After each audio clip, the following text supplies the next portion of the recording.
আমি বিয়ে বাড়িতে যাচ্ছি সেটা তোমাদের আগের ভিডিওতে বলেছি। তো বাসে উঠে গেছি আমি, মা, দিদি আর আমাদের ফ্যামিলির অনেকেই ছিল, মাসিরা ছিল, দিদিরা ছিল।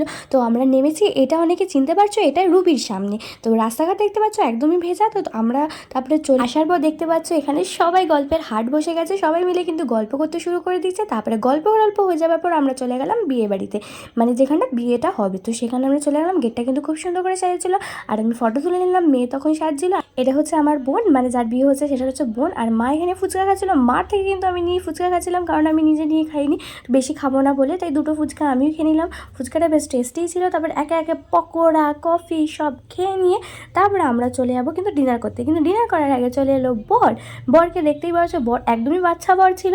বর বউয়ের বয়স কিন্তু একদম ম্যাচ হয়েছিল, ওদের কিন্তু খুব সুন্দরই মানাচ্ছিল। তারপরে আমরা চলে গেলাম ডিনার করতে। এখানে ছিল fried rice, chicken, fish chop, এগুলো ছিল। আর ননভেজ, ভেজ সব আইটেম ছিল। পনির ছিল, লাস্টে পনিরটা নিলাম, পনিরটা সব থেকে বেস্ট লাগলো। আইসক্রিম খেয়ে বাড়ি চললাম।